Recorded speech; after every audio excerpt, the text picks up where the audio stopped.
أعوذ بالله من الشيطان الرجيم. بسم الله الرحمن الرحيم. بسم الله. الحمد لله على إحسانه، شكر الله على توفيقه وامتنانه. أشهد أن لا إله إلا الله وحده لا شريك له تعظيما لشأنه، وأشهد أن محمدا عبده ورسوله الداعي إلى رضوانه. صلوات الله وسلامه على نبينا المصطفى محمد بن عبد الله وعلى آله وأصحابه ومن تبعهم بإحسان إلى يوم الدين. أما بعد. Ikhwatul Islam wal Iman rahimani wa rahimakumullah ta'ala jami'an. Kita bersyukur kepada Allah pada sore ini kita bisa kembali melanjutkan pelajaran kita mengkaji dan mentelaah hadis-hadis Rasulullah SAW yang itu merupakan hujjah bagi kita semua dalam beragama ini, keyakinan, berakidah, bermanhaj, berakhlak dan bermuamalah. Yang dengannya pula kita bisa mentaati apa yang beliau perintah, membenarkan apa yang beliau kabarkan, menjauhi apa yang beliau larang, dan beribadah kepada Allah sesuai dengan apa yang dia tuntunkan. Tanpa mengkaji dan mendalami hadis-hadis Nabi, maka kita tidak akan mampu melaksanakan 4 konsekuensi dari persaksian kita wa anna Muhammad ar-Rasulullah, itu ta'atuhu bima amara wasaddiquhu bima ahbara. Kemudian yang ketiga wa yajalu wa ijnabu ma naha anhu wa zazzara wa la yu'badullah ila bima syara. Ya, kita masuk ke hadis 272. Qala musannifu rahimahullahu ta'ala an Abi Hurairah radhiyallahu anhu qala Rasulullah sallallahu alaihi wasallam kafirul yatimi lahu aw li ghairihi ana wa huwa kahataini fil jannati, wa asyara Malik bin Anas bisababati wal nusta, rawahu Muslim. Kafirul yatim, orang yang mengkafir anak yatim. Yang kafir ini apa ya? Kalau diterjemahkan menyantuni, ya bisa. Kalau dibilang mengurusi juga bisa. Yang jelas kafir itu mengkafir, sebagaimana kalau kita mengkafir tanah, ya, maka bukan sekali 2 kali dia membantunya, tapi mungkin dia menanggung biaya sekolahnya sampai lulus mungkin ya, atau makannya sampai dia nanti menjadi balik. Nah, itu namanya mengkafir. Bukan sekali kasih terus dikatakan mengkafir, tidak ya, tapi bukan sekali 2 kali dia orang yang mengkafir anak yatim atau menanggung makannya sampai balik. Kalau lebih bagusnya itu didatangkan di rumahnya. So, Nabi kita berkata sebaik-baiknya rumah fihi yatim, rumah yang di dalamnya ada anak yatim dan dia berbuat baik kepadanya. Tapi karena masih ada ibundanya biasanya juga keberatan, maka kita bisa menyantuni walaupun tidak bersama kita. Tadi ya, membantu makannya atau membantu sekolahnya, sebagainya dan lain-lainnya. Atau kepada yang lainnya dari orang fuqara dan masakin. Ana wa huwa ka'atain, saya dan dia, maksudnya dengan orang yang mengkafir anak yatim dan orang miskin itu ka'atain fil jannah, seperti ini di jannah. Wa asyara Malik, sambil Malik mengisyaratkan dengan 2 tangannya, yaitu dengan sababah dan usta, jari telunjuk dan jari tengah. Jadi saya dan pengkafir anak yatim fil jannah kahataini, gitu ya.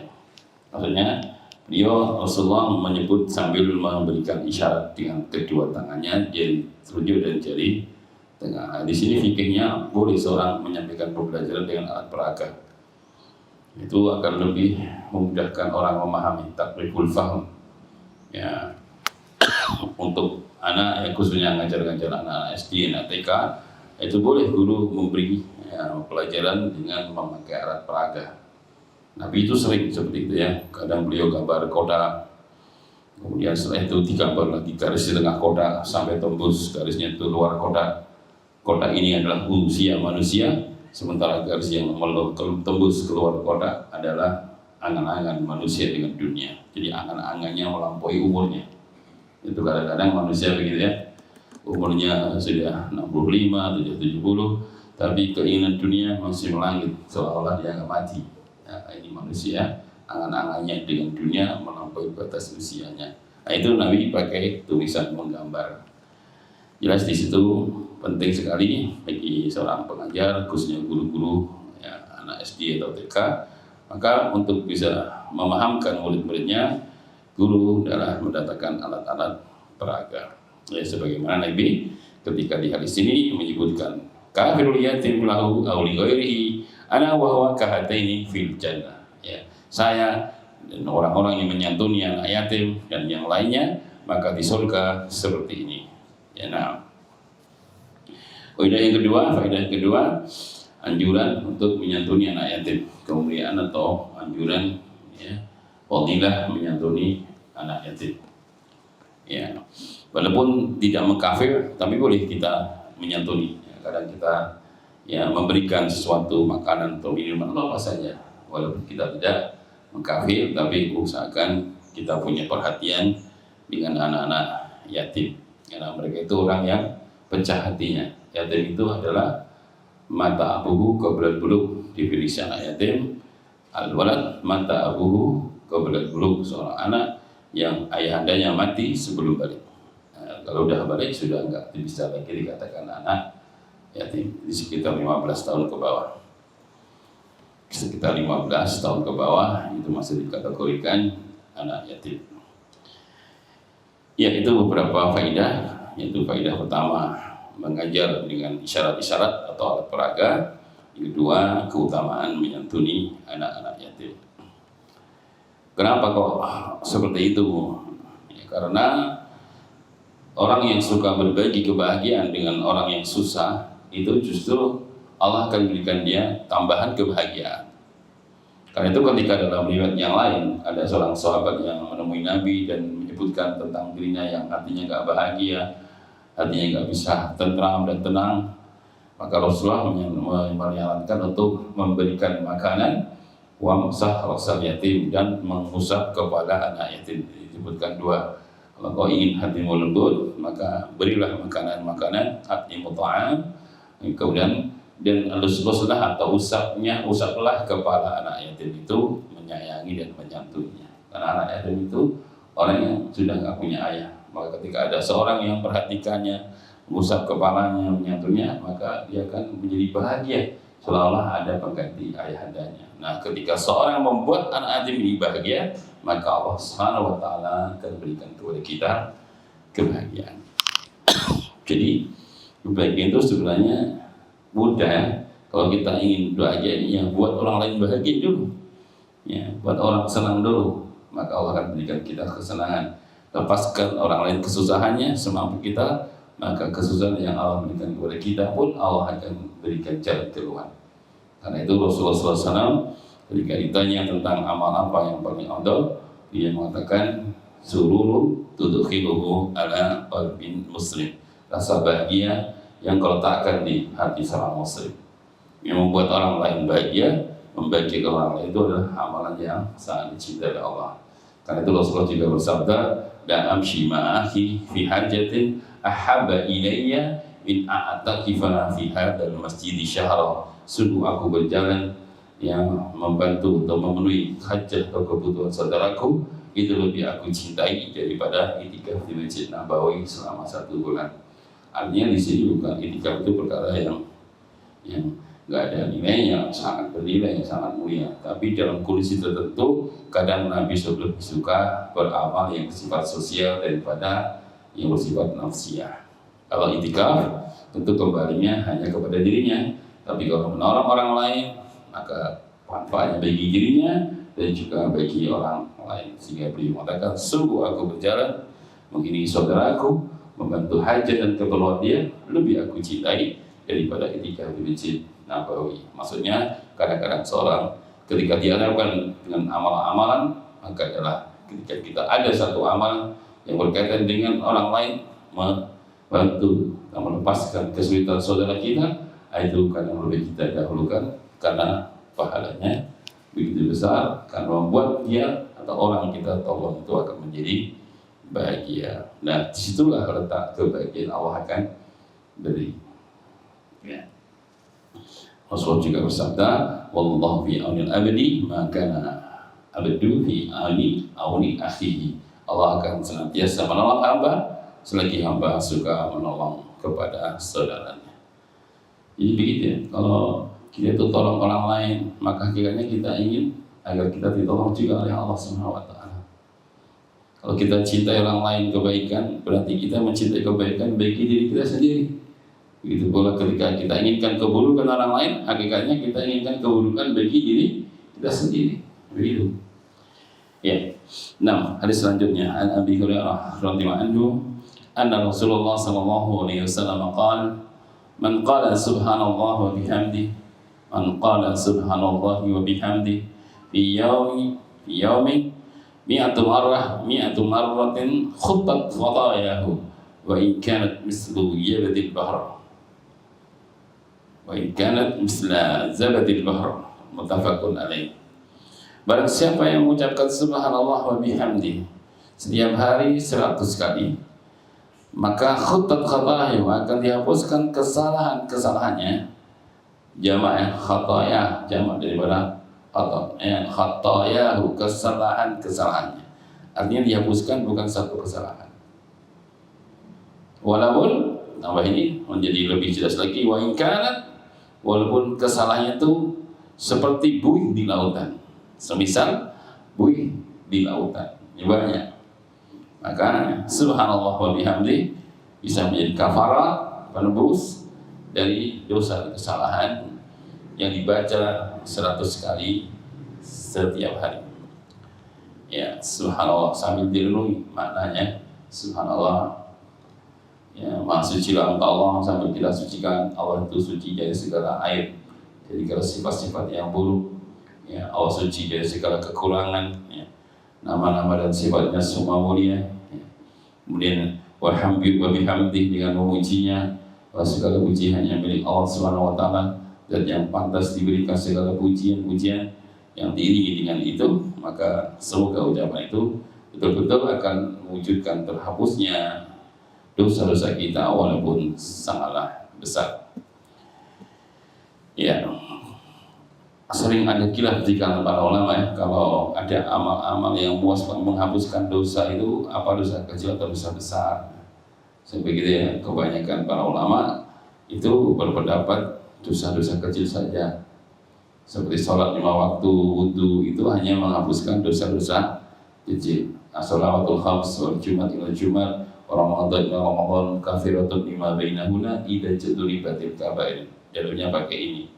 Sholat 5 waktu, Jumat satu, Jumat berikutnya, Ramadan satu, Ramadan yang akan datang, itu semua menjadi kafarat, penghapus dosa, dengan syarat dia meninggalkan dosa-dosa besar. Nah, di situ sebagian para ulama berdalil bahwa dosa besar harus ditempuh dengan jalan taubat. Adapun amal-amal tadi, sholat, wudu dan lain itu hanya menghapus dosa-dosa kecil saja.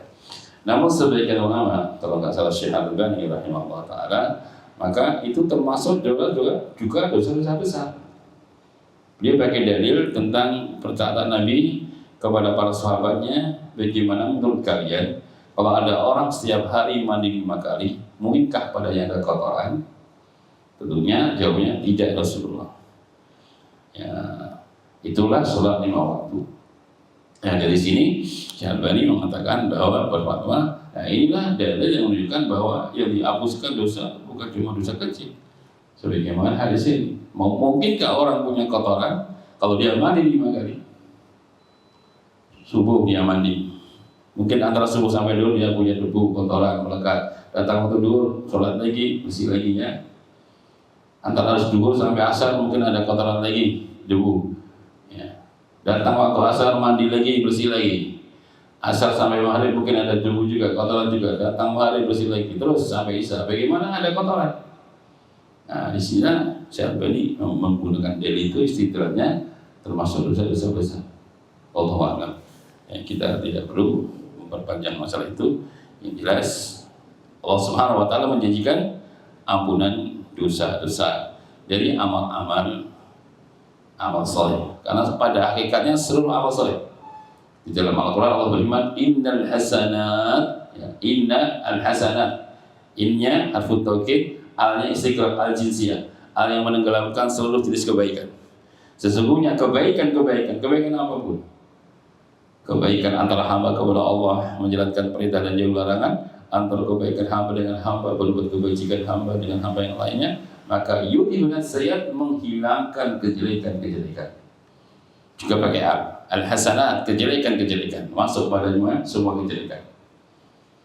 Nah, juga sabda Nabi, wa bi sayyata hasanata tamhuha, iringilah kejelekanmu dengan kebaikan, tamhuha, niscaya kebaikan akan menghapuskan kejelekan kamu. Jadi kita tidak perlu merasakan ini, yang penting adalah bagaimana kita beramal soleh. Apapun amal, setiap kita beramal, insya Allah akan menggugurkan dosa-dosa kecil kita dan dosa-dosa kita. Ya, kita tidak perlu mengurusi mana yang lebih kuat. Yang penting dosa kita pasti akan diampuni dengan amal-amal kebaikan. Ya, termasuk zikir subhanallah wa bihamdi 100 kali. Nah, an Ummi Kulthum bintu Uqbah ibn Abi Mu'id radhiyallahu anha qalat sami'tu Rasulullah sallallahu alaihi wasallam yaqul laysal kadzabu alladhi yusrihu bainan nasi fayamni khaira aw yaqulu khaira, muttafaqun alaih. Kata Abu Kulthum bin Uqbah, aku mendengar Rasulullah bersabda, laisal kadzab, bukan bagian atau bukan termasuk pendusta atau berdusta orang yang mendamaikan orang yang berzina di antara manusia, orang yang mendamaikan di antara manusia. Wayanmi, kemudian dia menyampaikan satu kebaikan, dia berkata satu kebaikan. Artinya ada dua orang sedang polemik, ada masalah. Kita datang ke si A, misalkan yang ada masalah si A sama si B. Nah, kita sebagai orang yang ingin mendamaikan, maka si A bilang buruk tentang si B. Oh, si B itu begini, disampaikan keburukannya tentang buruk si B. Ya, terus saya datang ke si B. Saya bilang, misalkan tadi saya barukan si A. Kenapa? Dia bilang apa? Pasti dia begini.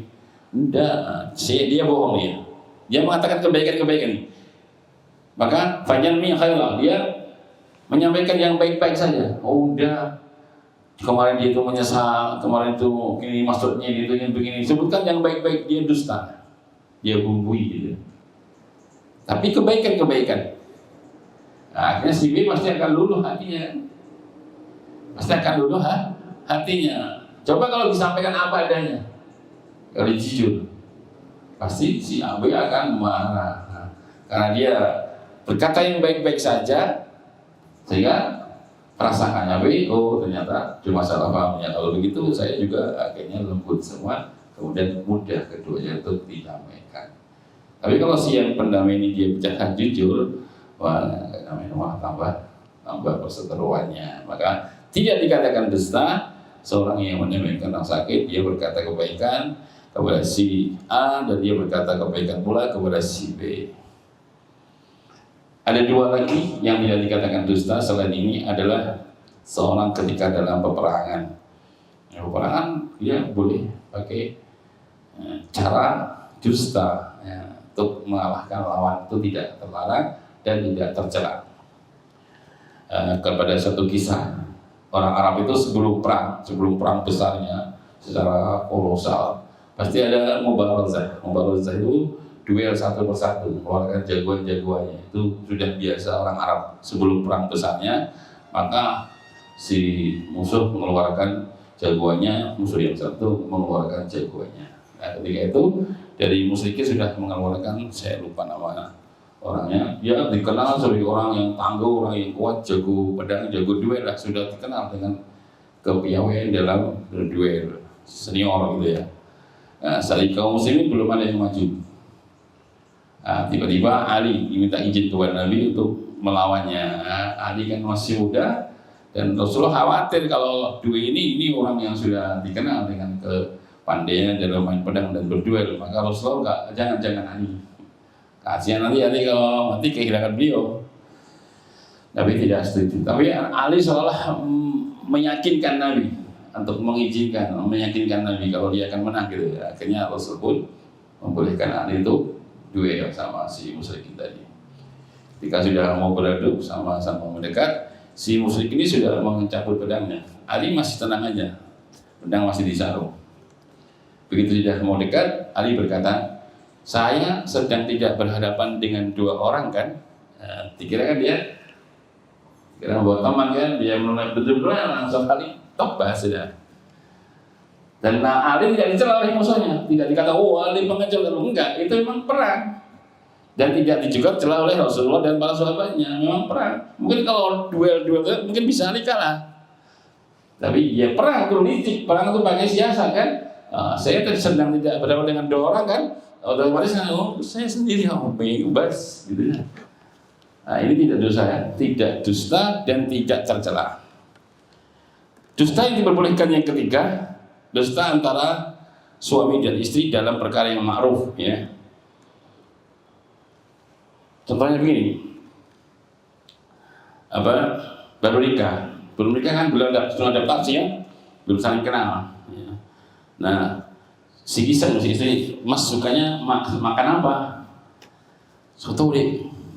Oke mas, saya bikin soto, nggak usah beli. Soto ini asinnya pol. Yes, rasa dari orang itu dulu, kayak gula asin, kalau pedes, setelah jelas rasanya loh ya. Mas, rasakan soto buatanku. Gimana? Masya Allah, zain. Masya Allah, Masya Allah. Luar biasa. Dipuja-puja. Tapi besok lagi kalau buat dikurangi garamnya ini. Nah, dia puji padahal rasanya gak jelas, cuma ingin menyenangkan hati istrinya, dia berdusta, ini tidak apa-apa. Atau sebaliknya, istri menyenangkan hati suaminya, juga tidak apa-apa. Tapi tidak dalam kedoliman. Kedoliman begini, ini gak boleh. Jangan pakai dalil suaminya pelupa. Untuk bulan Agustus ini gajian bulanan udah aku beli belum? Katanya Ustaz kemarin, Ustaz nggak apa-apa. Belum mas, belum. Oh belum, kasih lagi. Nah, ini nggak boleh. Ini untuk ini. Ini bukan termasuk hadis ini. Ini bentuknya kedoliman. Dia menipu untuk mendolimi, nggak masuk. Tapi dia itu berdusta untuk membuat senang, bukan untuk mendolimi suaminya atau suami mendolimi istrinya ya. Jadi jangan salah. Selain itu semua dusta haram. Saya mau sekolah di Saudi, tapi saya nggak punya ijazah. Maksud ijazah di sini di bawah sana supaya bisa sebelah sana haram. Walaupun untuk ilmu. Itu pernah dinaikkan oleh Syekh Mu'bil.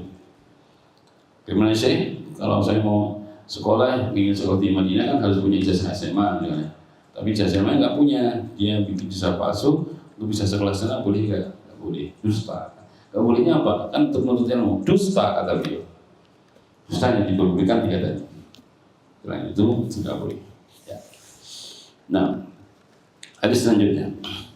An Uqbah ibn Amir radhiyallahu anhu, anna Rasulullah sallallahu alaihi wasallam qala, alam tara ayatin unzilat hadhihi al-lailah lam yara misluhunna qattun.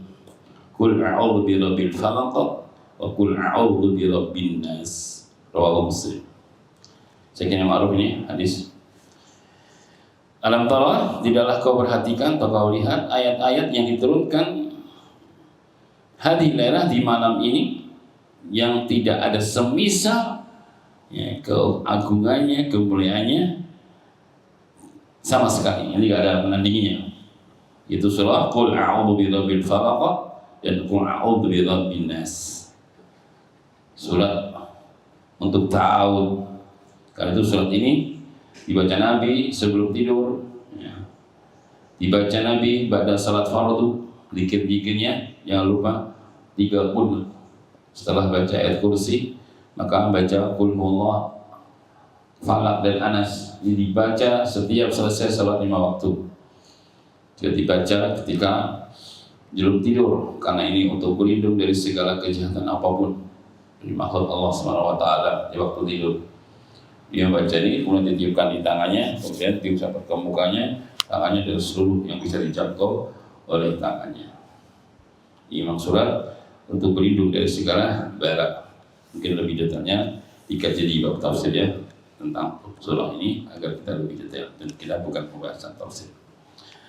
Hadis selanjutnya an Anas bin Malik radhiyallahu anhu, an Nabi sallallahu alaihi wasallam qala, ma min muslimin yakrisu gharsan wa yazra'u zar'an fayakulu minhu tayrun aw insanun aw bahimatun illa kana lahu bi sadaqatun.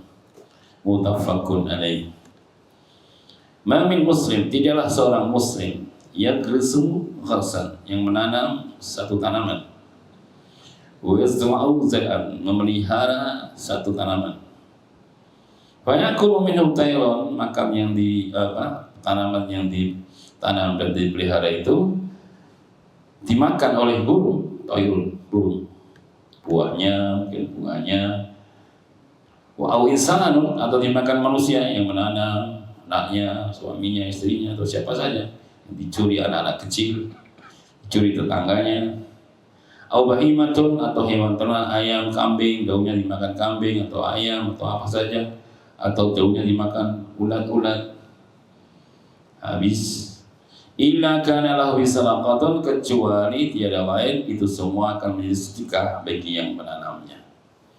Itu dimasukkan oleh Nabi dalam riwayat yang lain dalam 7 amal jariah. Sab'atun yujrilahu al-abd ajrahunna fil qabr ba'da mautihi. Ada 7 amalan yang Allah akan mengucurkan para di kubur hamba sepeninggalnya.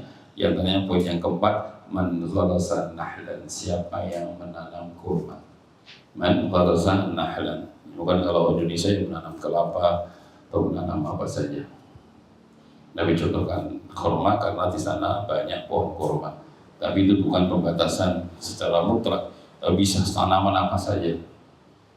Yang tanaman itu sepanjang dia meninggal masih terus berbuah, terus masih ada, belum diputus ya, belum ditebang, maka sepanjang pula pahala mengucur di kubur yang menanamnya. Nah, yang dimakan burung, jadi 2 hadis yang satu tadi yang dimakan burung, dicuri oleh manusia, dan semuanya. Masya Allah ya. Maka petani itu kalau ikhlas dan tahu hadis ini, insya Allah pahalanya besar. Ya, padi-padinya dimakan burung itu berapa ribu burung makannya. Ya, burung itu kalau makan padi itu sebenarnya menguntungkan dunia bagi si petani. 2 maksudnya. Menguntungkan perkara akhiratnya bagi petani dan menguntungkan duniawinya. Akhiratnya ini hadis tadi ya. Bila dimakan oleh burung, maka menjadi sedekah bagi penanamnya. Perkara dunianya diuntungkan, sebab burung itu tidak hanya makan padi, tapi juga makan hamanya, makan ulatnya, makan orang-orangnya, makan ya apa yang rusak padi kan. Yang dimakan bukan cuma padinya, tapi ada hewan kecil dimakan, ulat dimakannya, menguntungkan dunianya kan. Ya kalau dimakan padinya, menguntungkan akhiratnya. Kalau dimakan ulat-ulatnya, menguntungkan duniawi bagi si petani, karena hamanya akan hilang, panennya akan lebih baik. Ya, jadi begitu ya, menguntungkan dunia, akhirat dan dunianya. Masya Allah. Teman-teman kalau punya tanaman di rumah, ada tanah kosong, ya jangan disia-siakan ya. Atau sekarang sudah ada pot-pot yang bisa, walaupun pakai pot tapi bisa keluar buah. Sekarang sudah banyak ya. Kalau kita ingin mengamalkan hadis ini ya, ini hadis sahih riwayat Muslim, riwayat Bukhari dan Muslim, makanya hadisnya sahih, maka semangatlah untuk menanam ya.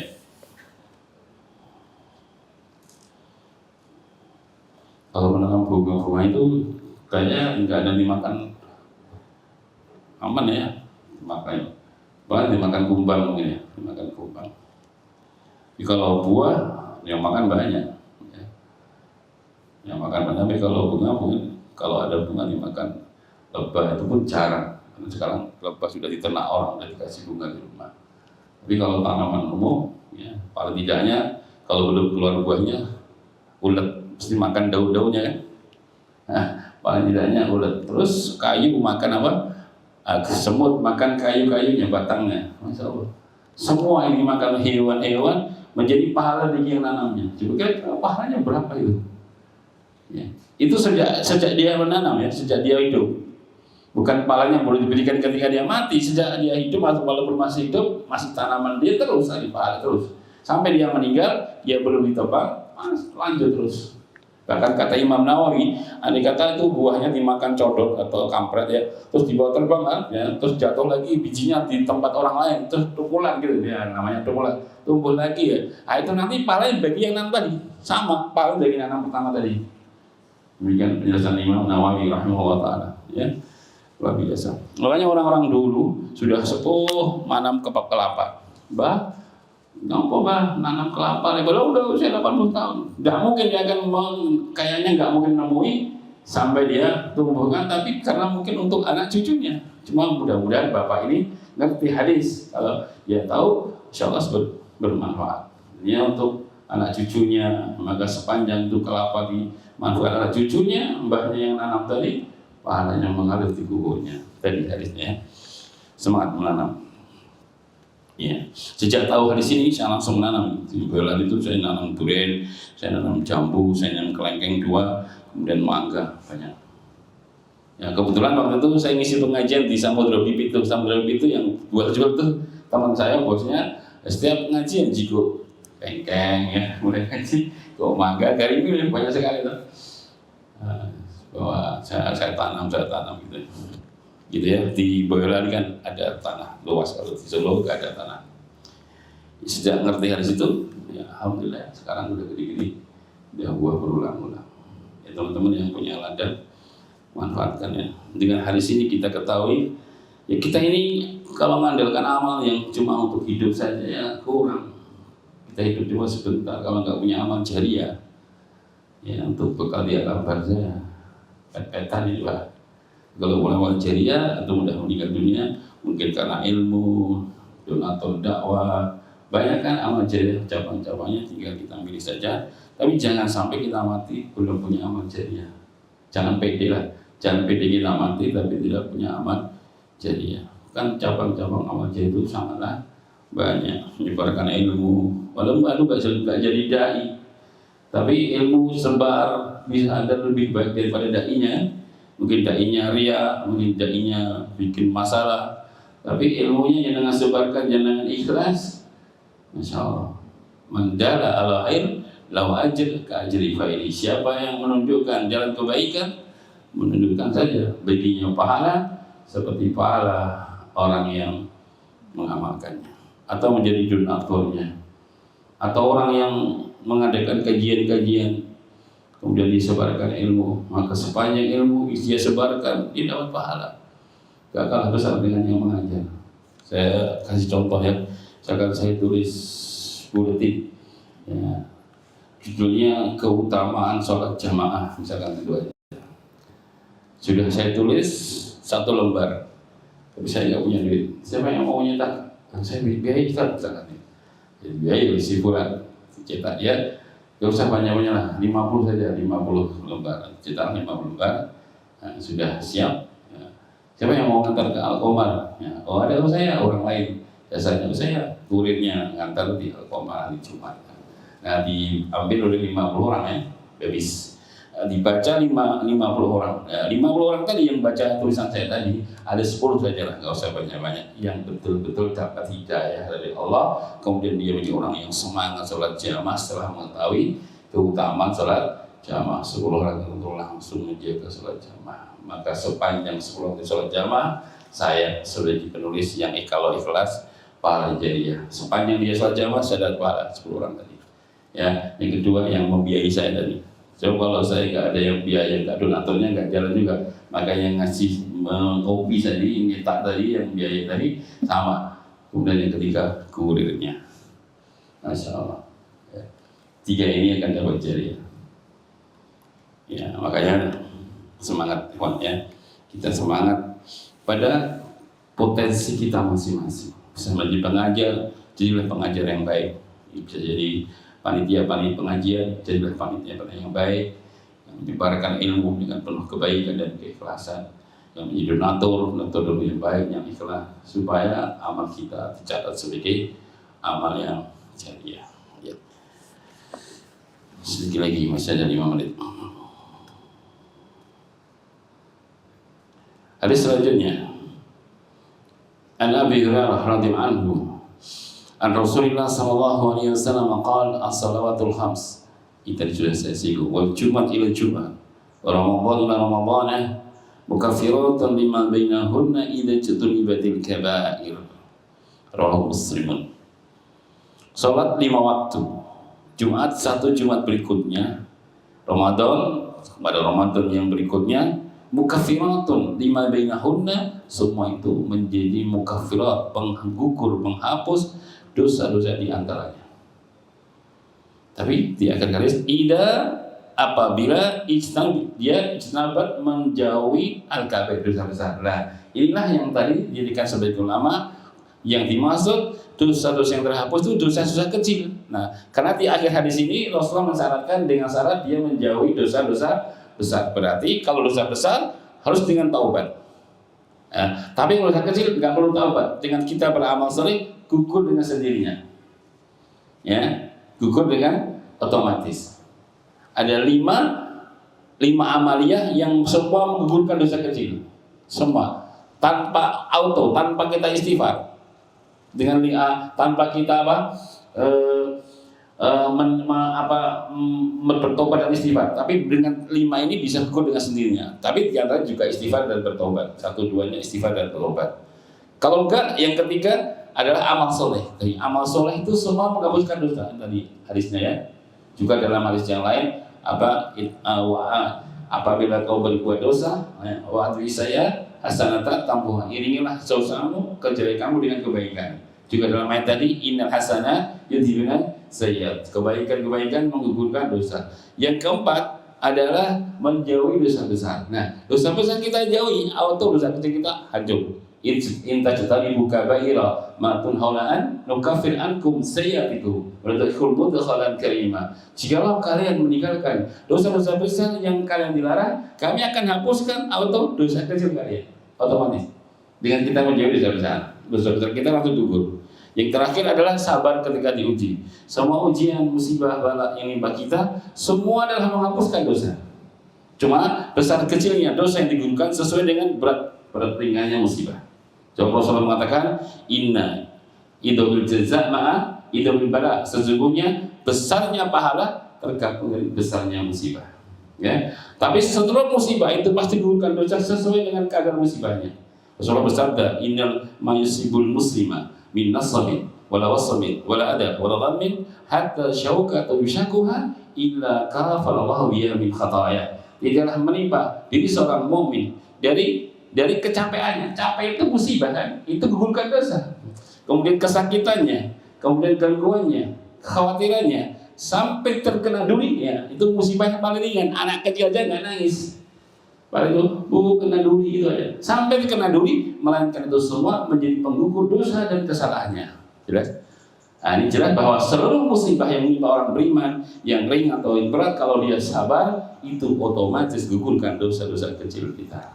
Ya, Rasul juga bersabda, la tazulu bala'u bil mu'mini wal mu'minah fi ahlihi wa malihi wa irdihi hatta yamshi fil ardi wa ma alaihi min khati'ah. Terus menerus bala musibah menimpa orang yang beriman laki dan perempuan, diuji dia dengan hartanya, diuji dia dengan keluarganya, diuji dengan kehormatannya, hingga dia berjalan di muka bumi tidak menyandang satu dosa pun, karena musibah-musibah tadi yang diterima dengan kesabaran menjadikan gugurnya dosa-dosa seorang mukmin dan mukminah. Ya, ila benar ikhwan, sampai sini dulu.